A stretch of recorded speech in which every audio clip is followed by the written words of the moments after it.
Oke, kalau kita ngomongin tes data, ini sebetulnya salah satu yang klasik juga dan pasti dilakukan QA. Misalnya kita ambil contoh ya website ini, di mana kita harus input username sama password. Kalau kita ambil satu tes data aja, misalnya usernya standard user, terus passwordnya secret sauce, terus kita bikin matriksnya, maka akan kurang lebih bisa dihasilkan seperti ini. Jadi tentu saja yang pertama data yang validnya yaitu standard user, lalu yang berikutnya itu passwordnya yang valid juga ya, di mana passwordnya adalah secret sauce. Nah, uh, dari data ini juga biasanya kita akan coba tuh, misalnya kalau misalnya diisinya username-nya asal-asalan, terus passwordnya benar, misalnya seperti itu. Atau mungkin username-nya benar, tapi ternyata passwordnya asal-asalan. Atau gimana kalau misalnya dua-duanya asal-asalan, misalnya ya ini isinya password seperti itu. Nah, uh, ini kebetulan um, field-nya ada dua, fields-nya ada dua, text field-nya ya, yang di input-nya ada dua. Dan dalam contoh ini, saya memberikan contoh juga input-nya antara data yang valid atau data yang tidak valid, gitu. Nah, ini terlihatnya jadi pendek data matriksnya, karena memang pertama text field-nya cuma dua, dan kemungkinan data yang dimasukkan juga cuma antara yang valid dan invalid. Nah, eh, bayangkan kalau misalkan eh, inputnya itu ada banyak. Nah, saya juga menemukan di internet ada satu tools yang sebetulnya bisa membantu kita, tapi juga dengan pro dan kontranya sendiri. Nah, ini toolsnya, conversisv.com, di mana ini dia ada dokumentasinya di bawah ya, keywordsnya apa yang bisa dipakai. Terus kalau kita klik example, seperti itu, kita bisa berikan nama kolomnya apa, misalnya sequence. Sequence itu diisinya apa? Misalnya kita menggunakan keyword SEQ, sequence. Di mana SEQ itu artinya adalah numbering ya, automatic numbering seperti ini 1, 2, 3. Nah, ini kalau kita search ke bawah, SEQ, nah ini ya.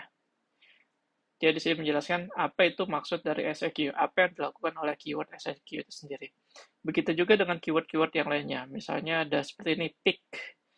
Berarti ini maksudnya pick antara yang di dalam tanda kurung ini. Nah, kembali ke kasus yang tadi, di mana kita ada username, terus ada password. Kalau kita misalnya sequence, kita pick. Di sini kita juga pick berarti pick-nya antara standard user,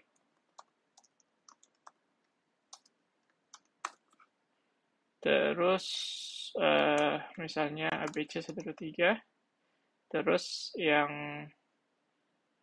password,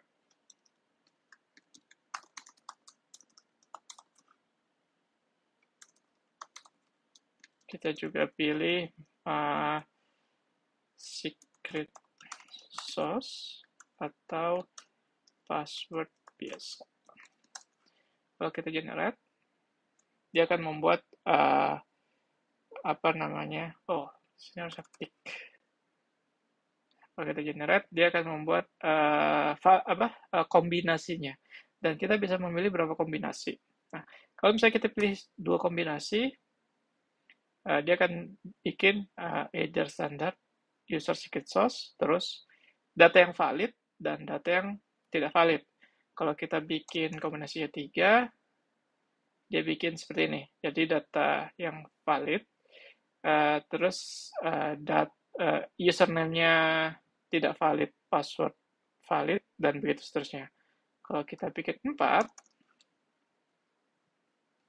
ya, dia akan bikin seperti ini. Nah, ini salah satu kelemahan dari tools ini. Jadi, number of records di sini, dia tidak mengecek mungkin ada kombinasi yang sifatnya berulang.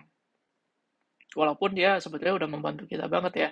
Jadi bagaimana kalau misalkan kita jadikan 5 kombinasi gitu kan, itu akan makin banyak mungkin pengulangannya yang terjadi, apalagi kalau angkanya di sini makin tinggi.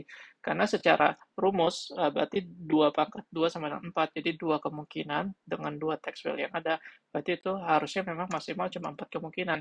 Tetapi dengan 4 kemungkinan itu sendiri, itu masih ada kemungkinan dia uh, mengulang kombinasi sebelumnya pernah ada. Jadi ini it's a matter of luck aja sih sebetulnya. Jadi kalau misalkan lagi beruntung ya nggak ada yang berulang, tapi kalau misalkan nggak beruntung ya ada yang berulang seperti yang tadi sempat dia berulang ya. Nah, seperti ini berulang lagi. Nah, berawal dari sini saya coba bikin tes data matrix pakai robot framework generator. Ada sedikit Python-nya juga in the background. Nah, ini data matrix generatornya, terus Python-nya ada sedikit ya, itu cuma untuk nulis ke CSV sama bikin test matrix-nya aja.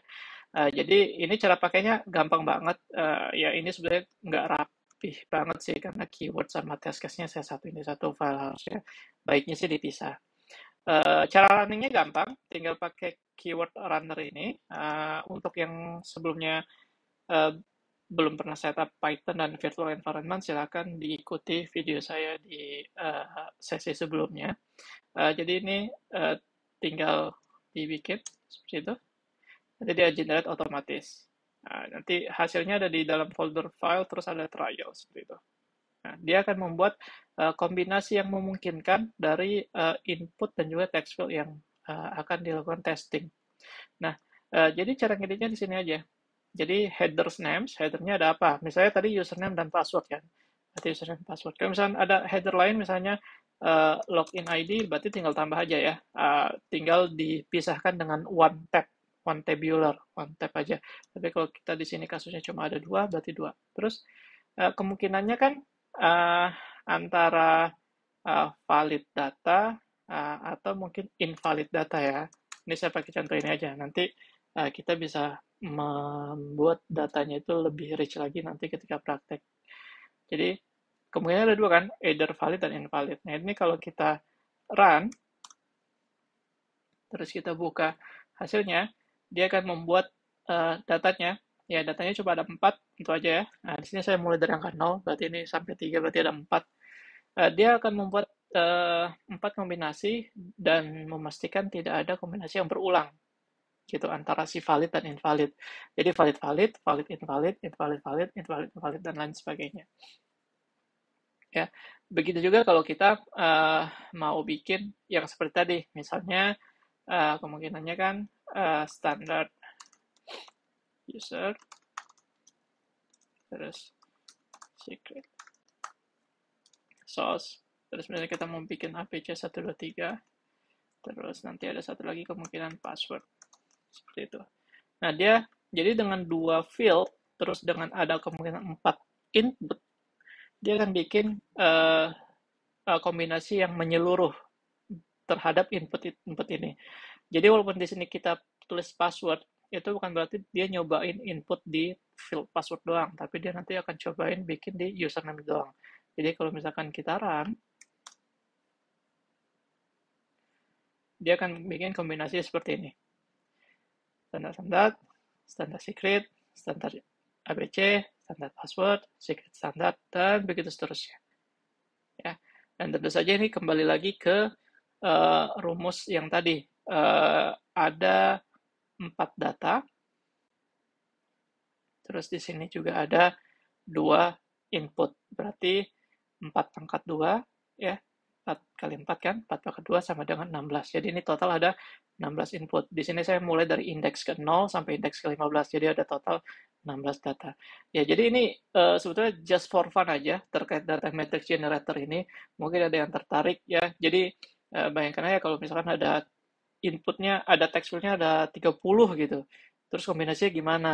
Kalau misalkan harus nulis satu-satu di test case atau di test data matrix filenya kan itu cukup ya makan waktu ya. Berawal dari tools yang tadi saya temukan dan menemukan pro dan kontranya, saya akhirnya iseng bikin script robot framework ini dengan sedikit Python di belakangnya. Jadi silakan dicoba, silakan dipakai kalau emang mau pakai, atau mungkin mau di-enhance lagi, lebih rich lagi juga silahkan, diperbolehkan. Untuk scriptnya saya sediakan linknya untuk repositorinya di description box. Selamat mencoba, terima kasih.